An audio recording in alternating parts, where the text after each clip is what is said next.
Flamengo segue invicto e sem sofrer gols com o Tite nessa temporada.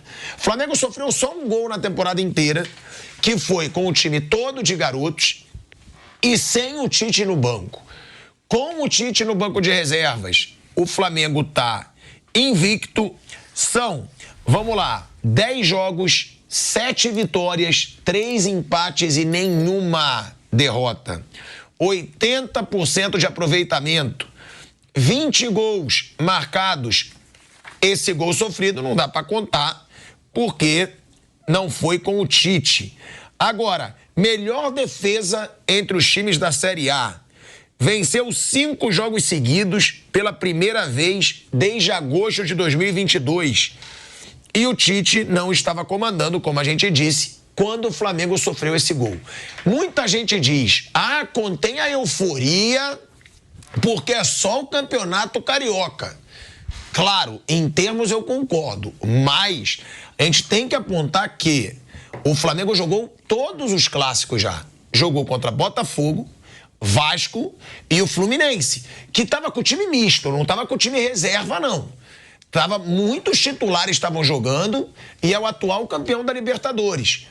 E o Flamengo, Mauro, que, na minha opinião, no ano passado, era um pardieiro a zaga do Flamengo. Era uma bagunça a zaga do Flamengo. Era um gol mais ridículo do que o outro, sofrido pela zaga do Flamengo.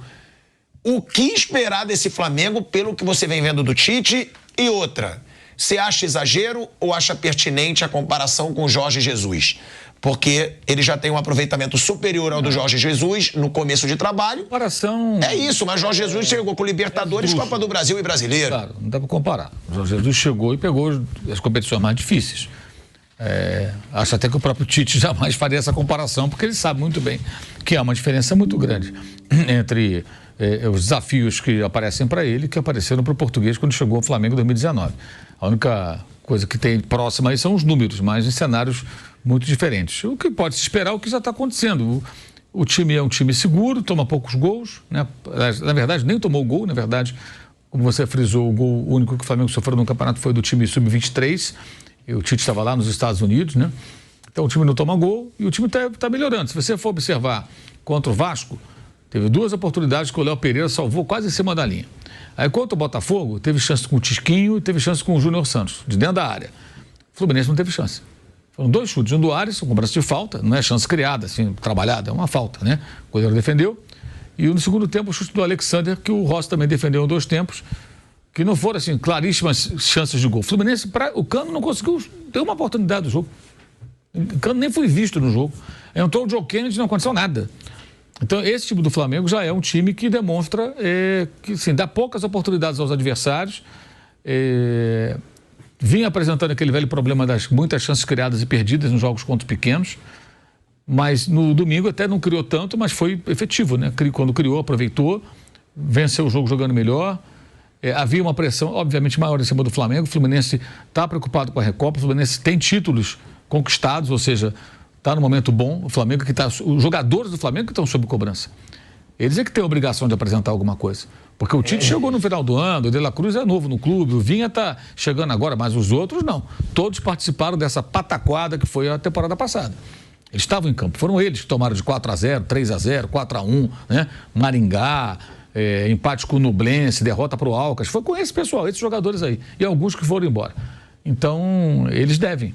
Então, acho que eles entraram mais pressionados a apresentar um bom futebol e o time está evoluindo. Não vai ser o time como o Jorge Jesus, que o Tite é o Tite, o Jorge Jesus é o Jorge Jesus. Mas eu acho que pode ser um time muito competitivo. Talvez tão competitivo quanto era o do Jorge Jesus, só que de uma outra maneira, de uma outra forma. O que não significa um time defensivo, nada disso. Tanto que o time tem muitos gols, né? Então, a média de 2 gols por jogo, um pouco mais até, se você contar só os jogos do time principal mesmo, né? E o Pedro tem 1 gol por jogo. 9 gols em 9 jogos. No Carioca, 7 gols em 7 jogos. Só faz gol no time pequeno. Mentira. Pesquisa os gols. Domingo fez no Fluminense. Ano passado fez no Palmeiras. Fez no Corinthians quando o Flamengo ganhou a Copa do Brasil. Na final o gol foi nele. Fez no Atlético Paranaense de bicicleta. Foi artilheiro da Libertadores. Mas o Gabigol fez o gol do título. Sim, tira os gols do Pedro, vê se tem final. Não tem final, né? Você tira os gols do Pedro. Mas o Gabigol ajudou. Sim, ajudou. Mas o Pedro fez o gol. O Pedro faz gols. Faz gols. Aliás, ele faz muitos gols. Fez 35 ano passado, tem 9 em 9 jogos. E é um jogador que eu acho que ele ainda pode melhorar algumas questões em campo.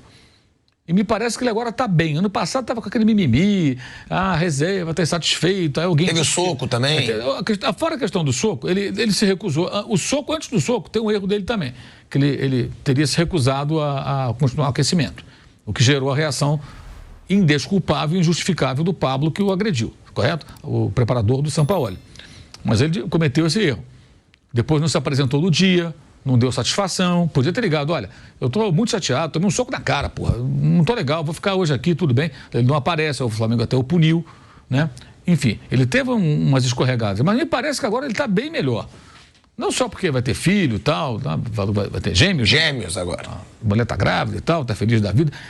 A reação dele depois das vaias no jogo do Boa Vista, eu acho que foi bem diferente do que era no ano passado. E ele falou ainda, né? Ele foi na zona mista. Foi ali, tá tranquilo, não, tudo bem e tal. Acho que tá. Porque essa é uma coisa muito clara, assim. Cara, em que time o Pedro jogaria hoje no Brasil? Acho que todos. Em que time ele não seria o seu trovante titular? Para pensar. Ele jogaria em todos. Todos. É. Se ele fosse o Fluminense, ele e o Cano, como é que ia ser? Ia jogar os dois, como é que ia ser? Isso é uma briga, né? E ele é bem mais novo que o Cano. O Cano tem 35, ele tem 26. Ele tem uma diferença de 9 anos. Quer dizer, um jogador que ainda pode evoluir, ele pode melhorar alguns aspectos do jogo. O Tite o levou para a Copa do Mundo, que evidencia que ele gosta do jogador. Então, assim, eu acho que assim, a fase é bem interessante. O De La Cruz já está mostrando quem ele é, né? E é importante entender. O De La Cruz não vai aparecer em estatísticas de gols e de assistências. Ele é um cara que ele faz o jogo fluir. E o segundo gol é bem isso. Ele vai buscar a bola lá no meio campo, quase no campo de defesa. Aí ele parte com ela, tem 3 jogadores para cercá-lo. Ele encontra uma solução, sai da marcação, aí já clareia tudo. Quando ele sai, o Arrascaeta recebe bola livre. Aí toca de calcanhar, Pedro de calcanhar, o gol do Cebolinha. E tudo começa com o De La Cruz. Ele é esse cara. Ele talvez não apareça com assistências, com gols, como outros aparecem, mas ele é o cara que faz o time funcionar.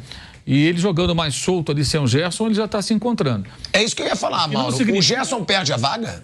Porque agora ele está jogando na posição dele, né, o De La Cruz? Assim, eu acho que o De La Cruz tem várias posições que ele pode jogar. Mas o primeiro posicionamento do time do Flamengo, onde ele rendeu mais, foi esse. Eu acho que a questão é o seguinte. A gente está falando agora de uma fase do campeonato que é um jogo por semana só do estadual. Então, todo jogo é o mesmo time. A partir de abril, daqui a pouco mais de um mês, muda completamente. Você vai ter o início da Libertadores, o Brasileiro e os jogos da Copa do Brasil para os times que estão na Libertadores. Aí é quarta, domingo, sábado, terça, quinta, aquela coisa. Jogo no meio de semana e fim de semana. Então, você vai ter que ter jogadores. Vai ter jogo que não vai jogar o Arrascaeta, vai ter jogo que não vai jogar o De La Cruz, vai ter jogo que vai voltar o Gerson, vai jogar o Gerson. E eles vão se revezar. Eu acho que o Gerson pode fazer o lado direito, disputar a posição ali com o Cebolinha, não, com o Luiz Araújo, com quem mais se propõe a jogar por ali. E ele talvez ficar mais solto ali como um homem de meio campo com mais liberdade.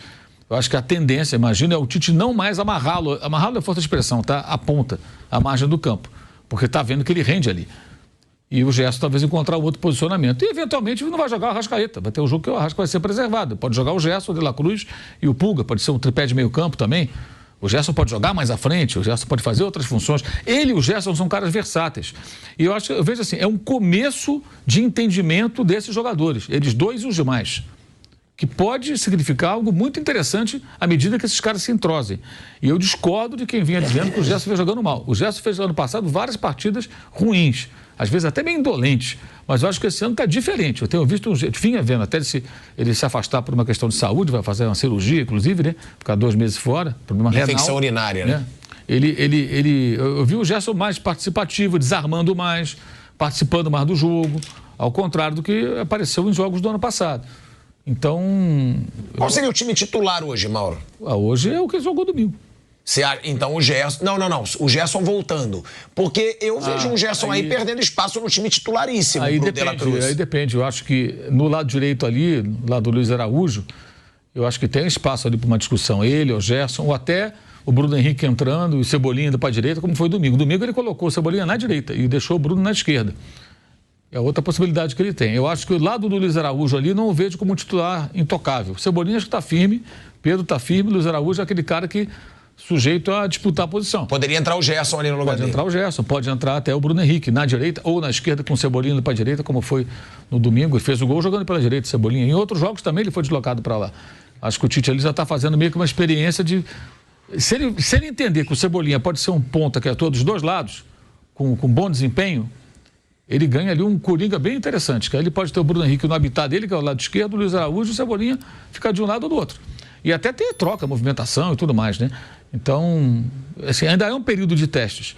Mas eu entendo que quando o Gerson estiver bem e ele entrosado, jogando com o De La Cruz, com o Pulga... E outra coisa, o Gerson retém a bola, o De La Cruz dá mais dinamismo ao jogo, sim. Mas é bom você ter jogadores de estilos diferentes, né? Tem hora que você tem que acelerar o jogo, tem hora que você tem que cadenciar o jogo. O Gerson é um cara que prende bem a bola, segura, cadencia, às vezes é necessário. Você está jogando fora de casa, está ganhando de 1-0. Quando você quer esfriar o adversário, você faz o quê? Você acelera o jogo? Não, você cadencia o jogo. O Gerson tem essa característica. Eu sei que o Tite tem ótimos jogadores nas mãos. O Ayrton Lucas voltou a jogar bem. Coincidência ou não, né? Tem uma sombra imensa agora do Vinha. E jogou bem. O Varela jogou bem domingo. Uma boa partida. Porque o Fluminense ele concentra vários jogadores do lado do campo e tenta fazer sempre a superioridade, né? A bola está aqui e põe vários jogadores aqui. E os laterais iam sofrer bastante ali. Que os jogos, as jogadas muito pelos lados. Eu acho que tanto o Ayrton quanto o Varela foram bem. O Varela defensivamente foi muito bem. O Fluminense tentou jogar pelo lado dele. Não aconteceu nada demais.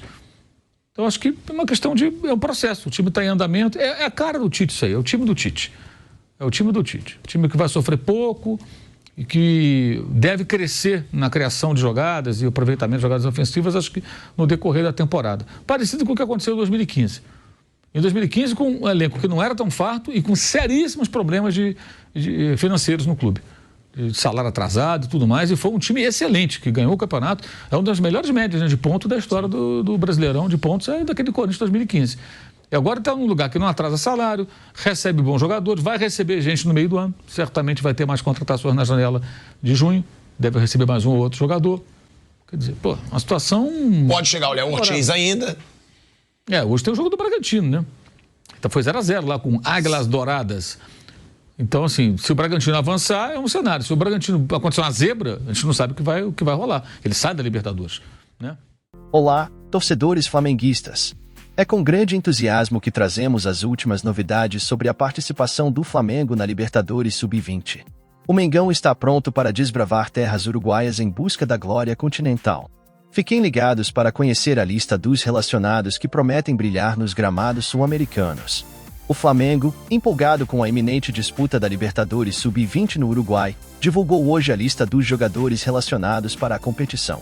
Entre os destaques, encontramos Lohan, o jogador mais jovem a marcar pelo profissional do clube, e Schola, o talentoso nigeriano de 18 anos emprestado ao Mengão. Além disso, o goleiro Caio Baroni e o zagueiro Carbone, que participaram da pré-temporada nos Estados Unidos com o elenco principal, também integram a convocatória. A equipe relacionada é composta por goleiro, Caio Baroni e Lucas Furtado. Lateral direito, Felipe Brain e Lúcia. Lateral esquerdo, José Wellington. Zagueiro, Carbone, Iago e João Vitor. Volante, Daniel Rogério, Jean Carlos, João Alves e Ryan Lucas. Meia, Lohan. Atacante, Felipe Tereza, Pedro Estevão, Schola, Vitor Silva, Wallace e Enveliton. Vale ressaltar que a Conmebol divulgou os grupos, e o Flamengo ficou inserido no grupo C, ao lado de Aucas, Equador, Defensor Sporting, Uruguai e Sporting Cristal, Peru.